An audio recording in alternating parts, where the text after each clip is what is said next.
coming up, we'll bring you all the action from the first ever Broadway Con. But now, 3 of Tevye's 5 daughters from the Broadway revival of Fiddler on the Roof are joining me in studio. I'm joined now by 3 of the 5 daughters of Fiddler on the Roof. Alexandra Silber, who plays Seidel, Samantha Massell, who plays Huddle, and Melanie Moore, who plays Hava. Thank you so much for joining me today. Thank you for having us. Let's talk Fiddler. You guys played the daughters, who each break with a tradition throughout the show that sends your poor father, Tevye, in a bit of a spiral. I want to know, though, have you guys ever had a situation of, breaking with tradition that you relate to that of your character's story and struggle? Absolutely. I mean, the first thing for me is my coming out of high school, I went to a boarding arts high school, but 2 things that were really different was, one, I actually decided to not go to college right away and took a year off. And then instead of going to like sort of a musical theater program or more of a university program in America, I said, to heck with this, and I moved to Glasgow in Scotland and had a really, it surprised my entire family. It was a huge leap, and they were very supportive of it, but it was something that none of them saw coming. What kind of research did you do in preparing for this show and preparing for these characters, looking into your own family history? In a way, I sort of feel like I've been preparing to be in this show my entire life. Totally. Because I've been listening to it. This story couldn't be closer to home. It's literally the tale of my family. Mm-hmm. And in ways, I identify more with the movie than the little bits and pieces I know about my ancestors. Mm-hmm. As opposed to picturing my great-grandfather, the cantor, I sort of picture, Tevye. Right. Sure. Sheldon Harnick has really commended, especially and initially, the 3 of you with special. Yeah, it does feel special. With your new and serious take with Matchmaker. The reality of the song sets the play in motion. It sets up it's the exposition of the fact that these women live in a world where their future is not something that they get to decide. Right. And you don't really understand the gravity of it until you see it happening to someone so close to you. Mm-hmm. Right. And going to Sheldon's lyrics, I think we sort of started with attempting to emulate it's not that I'm sentimental, it's just that I'm terrified. Mm-hmm. Starting from a place of true terror. It's also, I remember the day we did it for the press, it was 2 or 3 weeks into rehearsal, and Sheldon actually hadn't seen it. Yeah. Because he'd been working on a different show, and he came in, and I think he said it to you. He did. You had been talking to him.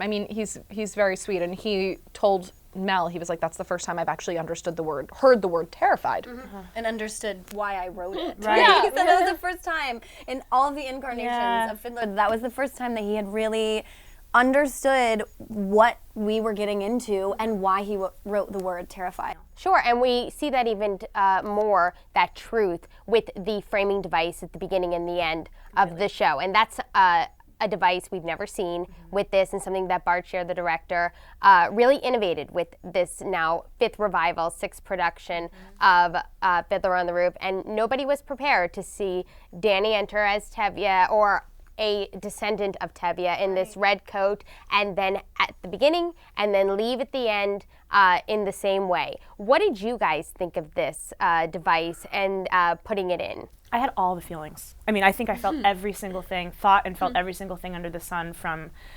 doubt to rage to joy to awe. And yet this incredible trust in Bart's inspiration, ultimately. Sure. But I think it just frames it in the most profound now way. Mm-hmm. To me, it's a tragedy how relevant this show still is. Mm-hmm. And yes, it's a Jewish show, but it's really a show about any group that's ever been oppressed, that's ever struggled and been forced to leave. And right now, it is so relevant. Mm-hmm. It's tragic. Mm-hmm. For me, that was something that the framing device always made sense, because I was like, I get it. Where do we fit? He's reading about it, and then he's stepping into what this story is and seeing how relatable, how relevant it is to the current situation, and he's making the choice to see where his position is and where his stance is and what his stance is in history. Yeah. And going back to working with Bart, I understand he calls the 3 of you the coven. The 5 of us. The 5 of us. Right. Yeah, it was sort of hilarious because before we started filming, we're just laughing, and we wear these black. I wish you could see that Bart too. But when we were rehearsing, we were wearing these black rehearsal skirts, and we would just sit in corners and cackle, really. he jokingly called us the coven. How important is that sisterhood to have built and bonded from for not only the show, but, on Broadway altogether, to have that sisterhood? I mean, it's important because on stage, I think our chemistry is really palpable because it's very real. I mean, we start off every day. We have so much to download and decompress with each other.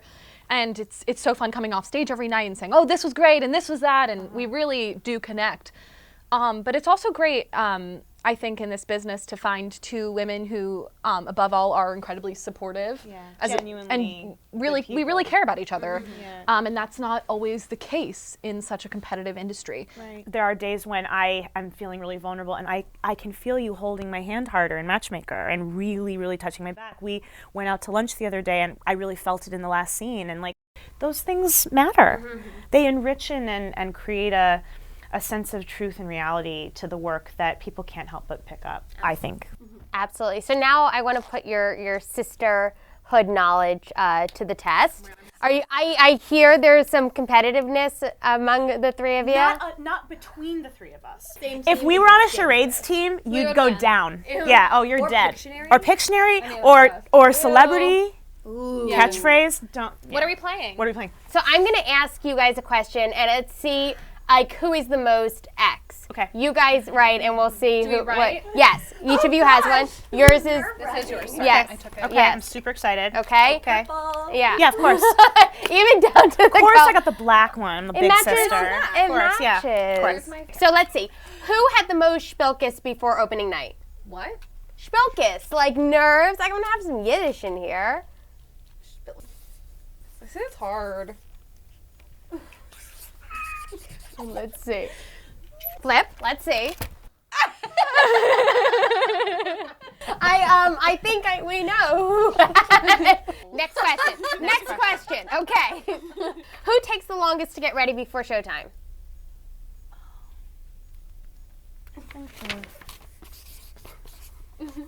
I think we're already. Oh.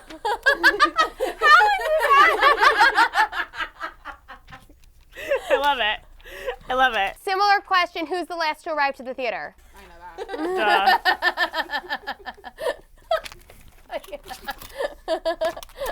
Okay. Yeah. We can all agree on that one. Yeah. Who is the most game for a post-show Saturday night shindig?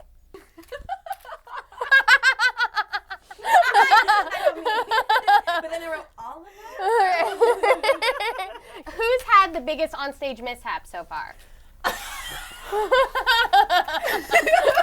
Okay, and this is the one. Care to elaborate? I think this one's best left to everyone's imagination. But I'll leave it at us. I like that you left us, because I was ready to claim responsibility over that one. I was ready to claim responsibility. We all went down. Who's most like their character? Oh, that's so hard because I feel like we've all brought ourselves to the characters. Yeah. I say us. I don't know if I have an answer. Wait, yes I do.